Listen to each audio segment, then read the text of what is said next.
Get this and get it straight. Crime is a sucker's road, and those who travel it wind up in the gutter, the prison, or the grave. This time an old Spanish woman who cared. A red-headed mink who didn't, and a green suede button beside a corpse. All led me to a wounded man with a gun in his hand, cornered on a warehouse roof. It happened like this. From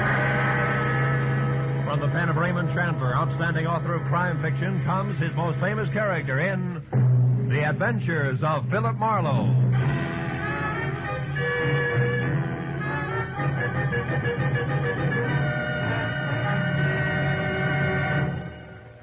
Now, with Gerald Moore, starred as Phillip Marlowe, we bring you tonight's transcribed story, The Man on the Roof.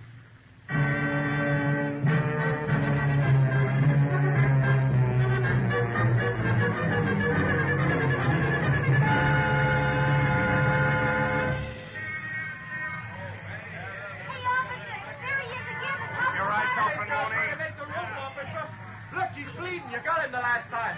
Yes, there he goes. There he goes, Mooney, up there. The iron ladder leads to the roof. Let him have it. They missed. He's on the roof now. He's on the Lieutenant. He's on the roof. Should I go up the fire escape after him? No, he's got a gun, Mooney, and he's hit. Put in a call for tear gas launchers. We'll use them from the roof across the street. It'll take a half hour. He isn't going any place. Go ahead, Mooney. Okay, Lieutenant. Hey, here comes Marlowe. About time I want to talk to him. Mooney! On the roof. He's on the edge there. Fire, Mooney!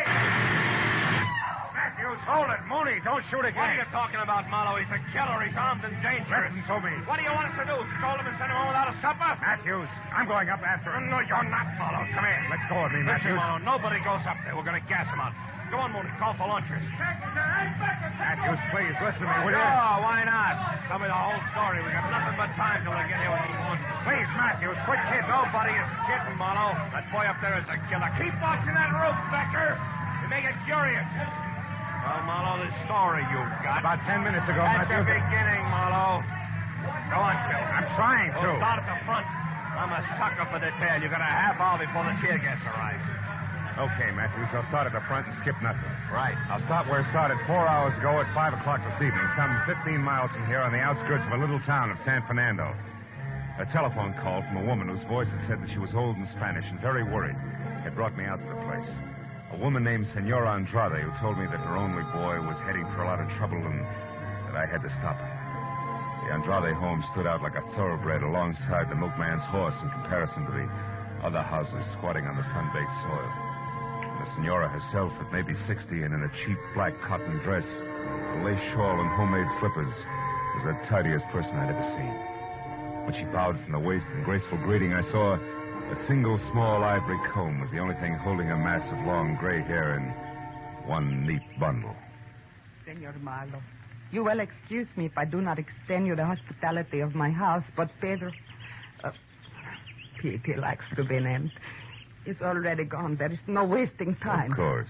Pete's your son, Senora, huh? And a good boy, Senor Marlowe. Here is a photograph of him. It is taken only a week ago on his 25th birthday. Really?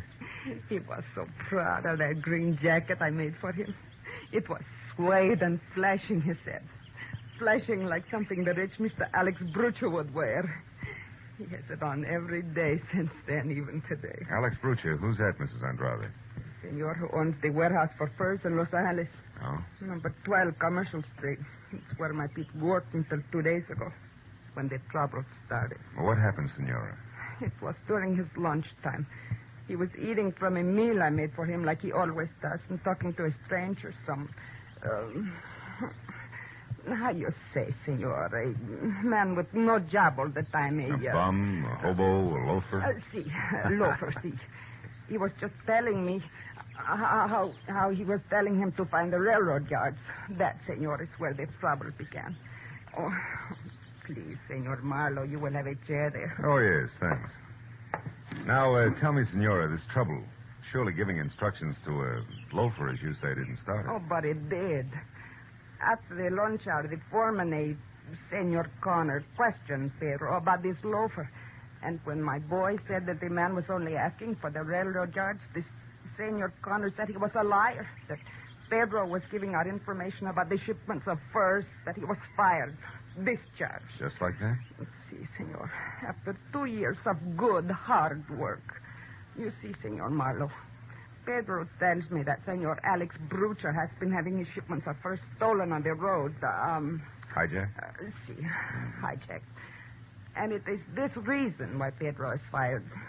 You want me to prove to Mr. Alex Brucher that Pete had nothing to do with this hijacking, huh? Get his job back, is that it? No, senor. It is too late. Why too late?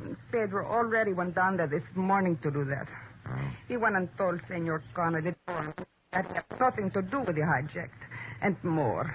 He told him, Senor Marlowe, that he was fired because of Helen Castile. Who's that? The pretty girl who for a short time now works in Senor Brucher's office. Well, then I don't understand, Senora. This Helen Castile and my boy are falling in love. But Senor Brucher also likes this girl. Oh. What happened when Pete told this to Mr. Brucher? He never did. Before he even got to speak to Senor Brucher, that devil man, Senor Connor, and some other men beat him. Cut his face, blood on his arms, his clothing torn. He came home just before I called to you. Almost dead, Senor. Oh, I'm sorry. Well, how about now? No, Senor Marlowe. Pedro has gone back. Revenge in his heart. That is why you must stop him. Senor, you must bring him home before he kills. Before it is too late. Take it easy. No, take it easy, Senora. Don't worry. I'm sure I can bring him back. Positive. Oh, gracias, Senor. It's all right. It's all right. Here, Senor, in this can. I have money. 19, maybe more dollars here. You take it. No. Not yet, Mrs. Andrade. I don't think it'll cost that much. We'll see, huh? Goodbye, Senora.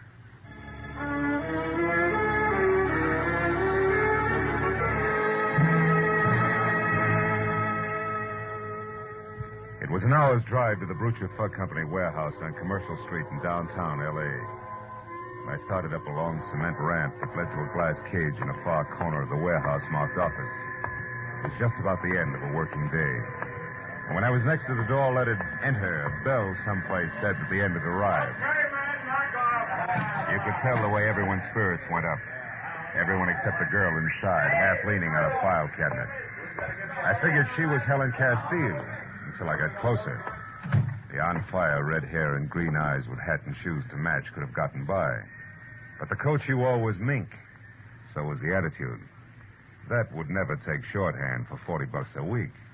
Things just couldn't get that tough. Hello. You look like you lost something. Oh, is Helen still here, Helen Castile? Gone to powder her nose. Maybe back before she leaves for the day. May not. I don't know. No. You a friend of hers? No, Pete Andrade's. Never heard of him. Got a light? Oh. Please. Sure. Now, tell me, Miss... Haynes, Corey Haynes. You? Marlowe, Phillip Marlowe. Miss Haynes, is Alex Brucher around?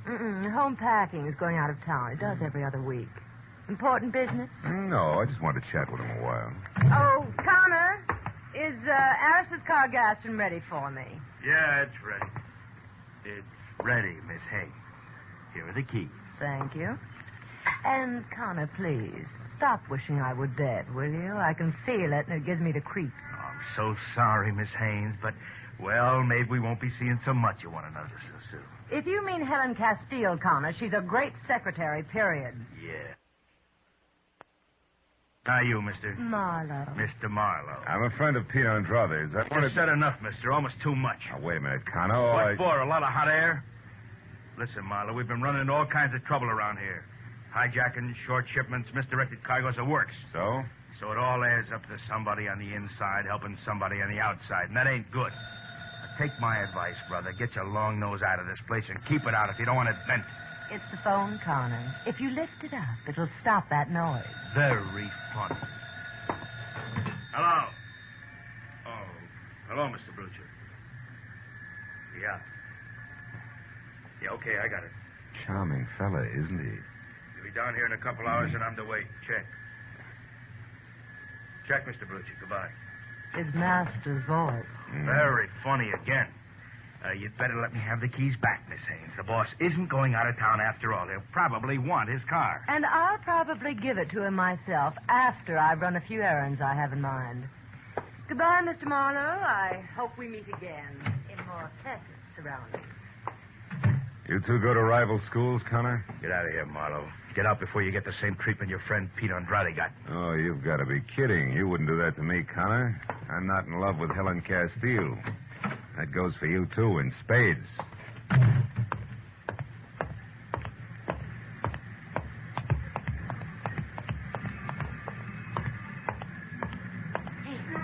Hey, you, Mr. Marlowe. What? Over here behind the crates. I don't want Connor to see us. I'm Helen Castile. How do you know who I am? There's an intercom phone in the office you just left. Yeah, I see what you mean. I knew Pete was in some trouble. I hadn't heard from him in 2 days. Mr. Marlowe, what they've done to him is terrible. How do you know about it? Did Pete come to you? No, his mother hired me. I'm a private detective, which, Helen brings up a sharp point. Are you sure you're not playing both sides, baby? Well, you... All right, save it. That's all I wanted to know. What do you want? You mean you just said that to see how I'd act? Well, I had to be sure. After all, you're still working for Alex Brucher. Not anymore. I only stayed on before this because I didn't want Pete to be fired. Hold it. I think we've got company. It could be rats. There's some around. Yeah, with and without brass knucks. Now, listen, honey, for everybody's good, I don't want Pete mixing with Alex Brucher. Now, before you get out of here, tell me fast, where does the boss live? 41 West Adams Boulevard. 41 West. Okay, now go. I'll cover you until you're clear of the place. Go on. All right, my car's across the street. If you need any help later, Mr. Get Marlowe... going. That rat may have friends. Okay. Goodbye, Mr. Marlowe.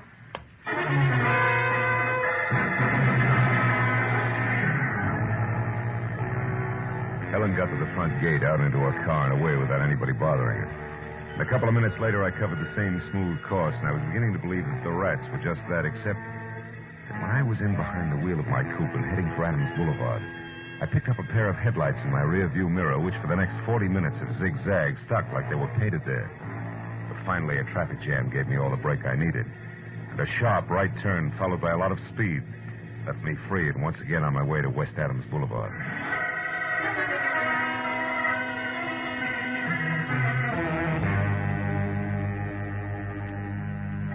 The place was turn-of-the-century stone-block mansion, but the rest of the neighborhood had gone slumming a long time ago. I was about to try the knocker when I noticed a thin slice of pale light that said the front door wasn't closed all the way. I started in, edging toward the sick light that came from a single lamp in what used to be called the library. And then suddenly I saw him. A man in a smoking jacket, lavishly monogrammed A.B., his face beaten raw, his clothing almost shredded, blood clotted thick on the back of his head. He was dead in the corner of the room.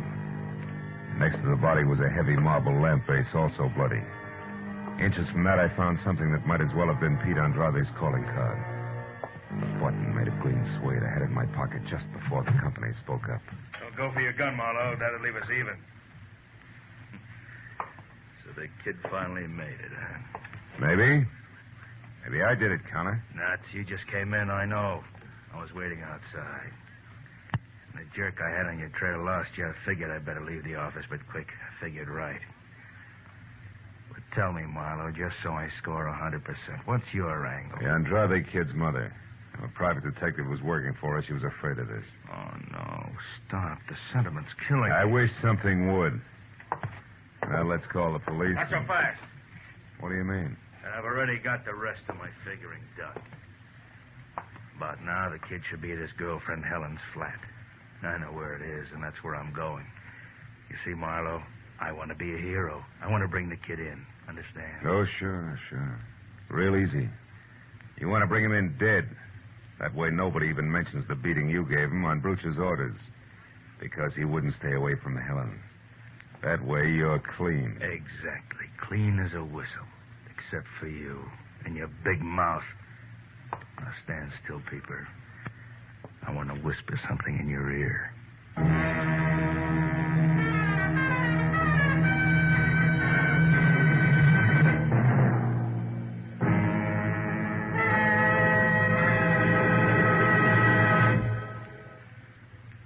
In just a moment, the second act of Phillip Marlowe. But first, you're going to think the laughter of April Fool's Day came late when you listen to CBS this Wednesday night.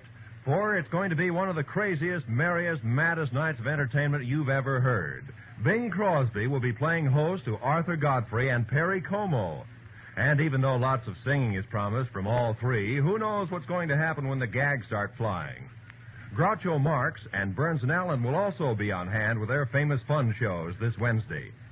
These great stars will be here on most of these same CBS stations.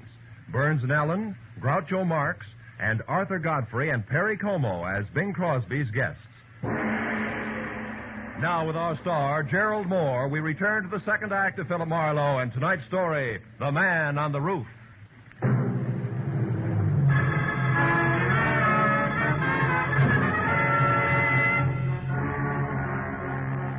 Connor started toward me with a .38 wrapped in his thick fist. I figured I'd better do something about him and do it fast. I waited until he walked around Bruce's body on the floor, and it was out of his line of vision, and I pointed at it. Connor, look, he's moving. What's that? Hey! An old straight sucker. Now let's throw your gun out of the conversation. We'll start over. Come on, get up. Get your hands off. Get them off, you criminal. Look, Heavy, I'm going to get an answer out of you one way or another. Make it easy on yourself. Now get up. I said get up. All right. All right, White. You win this round. That's better. What do you want to know? Helen Castile's address. She's got her room. Number 4, 3200 Crenshaw. So long, muscles.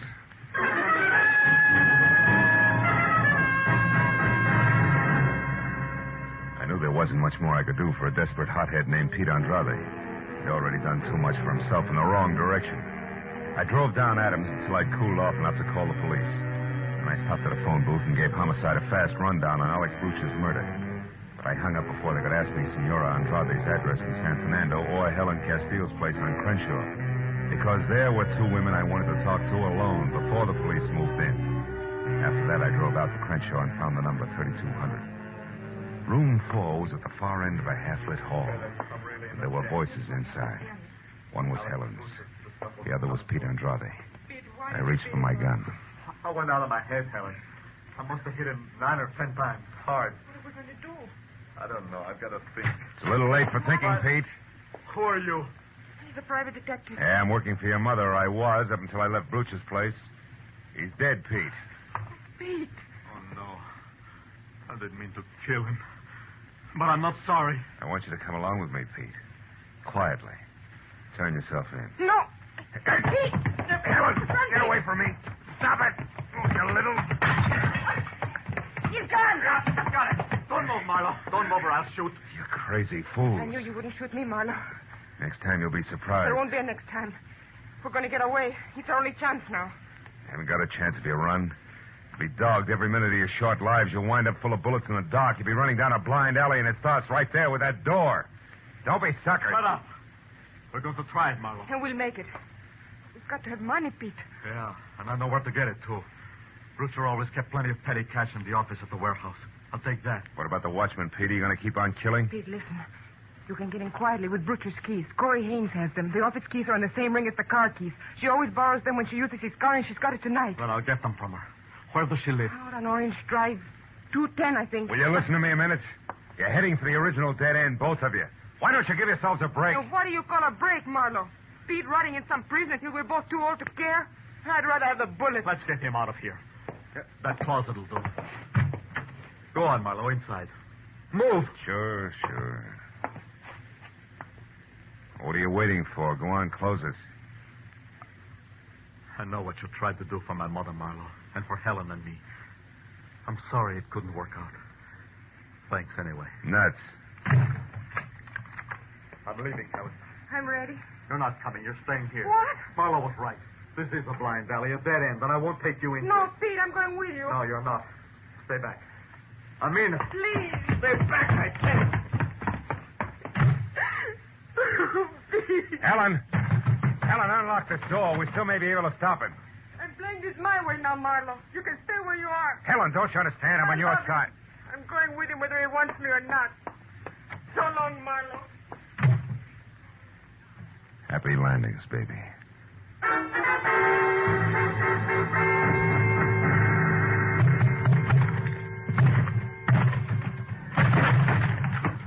The lock on the closet door gave up before I did, but only because it was older by several years.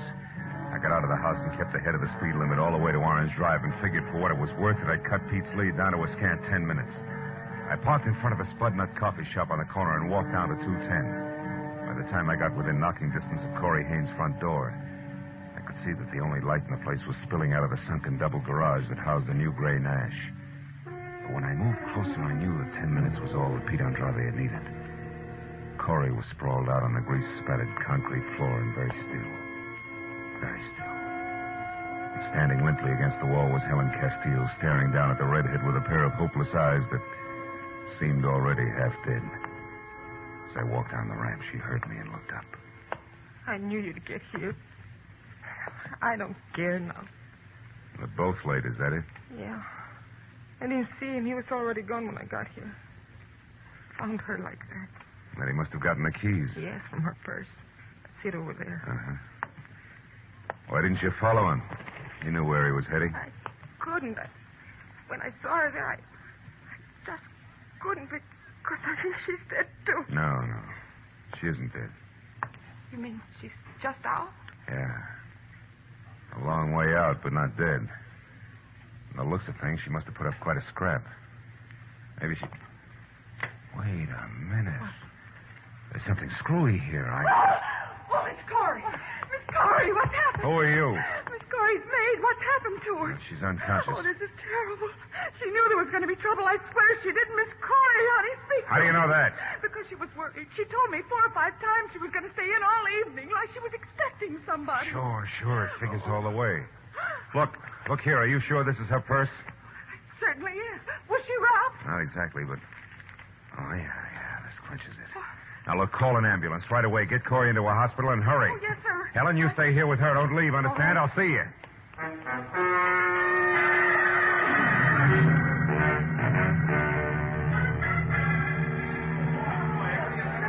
And that's it, Matthews. That's why I broke a few speed laws getting from Corey's garage down here to the warehouse. Because I had to find Pete and tell him before it was too late. I'm still not sure you made it, Marlowe. Look, this was dropped near Bruch's body. I just saw the mate to it in Corey Haynes' garage. Look, that's not conclusive. No, but these are. The papers I pulled out of her purse. Take a look at them. Go ahead. One glance will tell you where they came from and why. You get it, don't you, Lieutenant? Yeah, I get it. Certainly I get it. What a rotten setup. Well, then you got to let me go up that fire escape and talk to him. He'll listen to me, Matthews. I know he will. I told you once before, Phil, he's been hit and he's cornered up there. It's driven him haywire. It'll probably blow the top of your head off, but... Go ahead. Go on up and try it. I'll pass the word. I walked across the street and started up the fire escape. I knew Pete Andrade from someplace in the shadows on the roof was watching me, every inch of the way. But I climbed up to the 4th floor before I spotted him. His head inched out over the ledge. My own .38 in his hand. I went on to the 5th floor and started up the ladder to the roof when it came. Stop there. That's close enough. It's Marlowe, Pete. I know. That's the only reason you got this far. You got lots of nerve, Marlowe. Pete, I didn't bring a gun. Because I just came to ask you a question. Nothing else. Question? Yeah.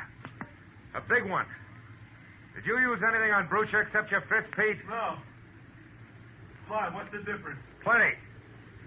I don't think you killed Brucher. What?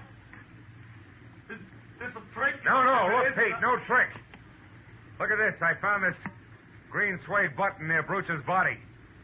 I thought it came from your jacket, but it didn't. It was torn from a pair of green suede shoes that Corey Haynes had on tonight. Corey Haynes? I don't get you. It means, first, she's a liar. That she saw Brucher tonight. It means she got there after you did. Probably found him unconscious where you'd left him and finished the job with a heavy marble lamp base. You're crazy. This is a trick. Why would she kill him? They were going together. They had been. Until Brucher got interested in Helen. Yeah? After that, Corey was on the way out, and she knew it. She decided to get all she could out of him while she had the chance. Go on. Every time she borrowed his car, she used the keys to get into the office, steal information out of the files, and sell it.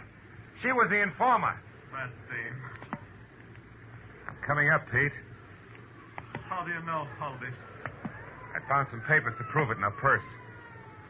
She was in a tough spot when Brucher changed his mind about leaving town tonight. Yeah? She had to get the papers back in the files, or Brucher would discover they were missing. But Connor staying in the office prevented it. So she was trapped. I see. When she saw a chance to kill Brucher and have you blamed for it, she grabbed at it. Are you convinced, kid? I almost shot you, Marlowe. Why did you take such a risk and climb up here?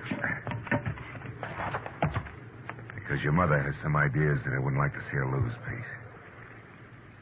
Also, I wanted my gun back. Well, do I get it? Yeah. You bet. Here. And thanks, Marlowe. I feel so good now. I guess I can. I know just how you feel, kid. I don't climb fire escapes like this every night. Believe me.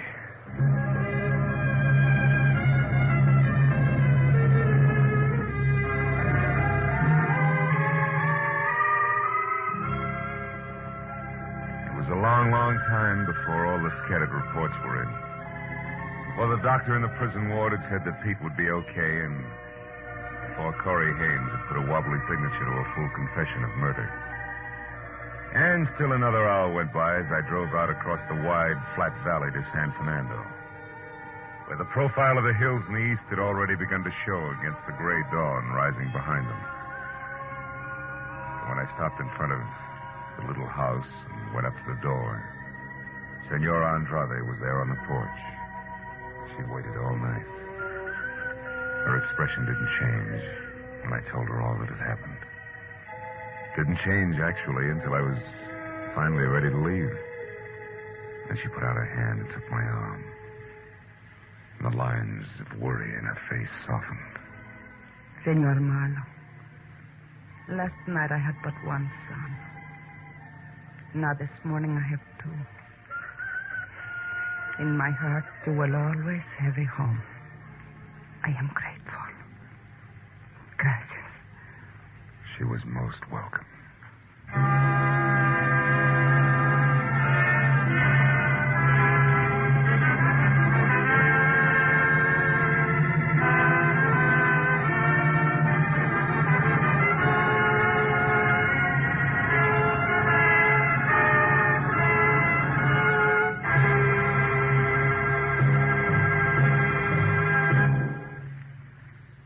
Adventures of Phillip Marlowe, bringing you Raymond Chandler's most famous character, star Gerald Moore, are produced, directed, and transcribed by Norman MacDonald, and are written for radio by Robert Mitchell and Gene Levitt. Gerald Moore may currently be seen starring in Republic's The Blonde Bandit. Featured in our cast tonight were Virginia Gregg, Jack Edwards, Lillian Bayef, Doris Singleton, and Jack Crucian. Detective Lieutenant Matthews is played by Larry Dobkin. The special music is composed and conducted by Richard Arant. Be sure and be with us again next week when Phillip Marlowe says... This time a platinum wristwatch, a body on a lonely strip of beach, and a case of heart failure in a Beverly Hills garage. All added up to blackmail, 25 years old, and a killer who would never be caught.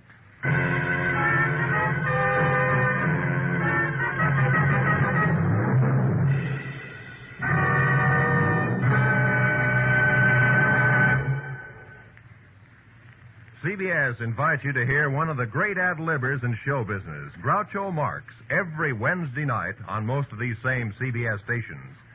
Groucho's show, You Bet Your Life, finds the master throwing quips and questions at oddly assorted pairs of contestants. And it's fast, merry, and bright. So, remember, be listening this Wednesday, won't you?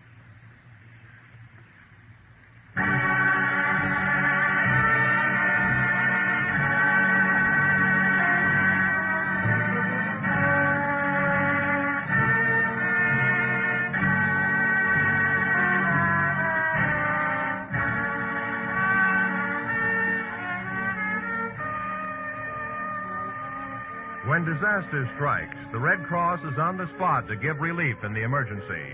But its work does not end when the wind dies down, the fire is out, or the flood recedes. It goes on in many different ways, helping to restore people to their normal way of living.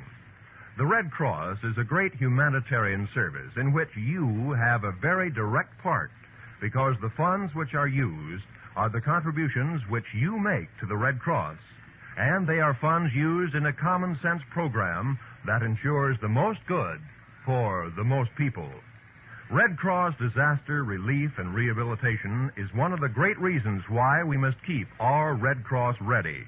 All may help. Give now to the 1950 Red Cross Fund. Remember, whatever you gave before, this year, add a quarter more. This is Roy Rowan speaking. Now stay tuned for Pursuit, which follows immediately over most of these same CBS stations. This is CBS, the Columbia Broadcasting System.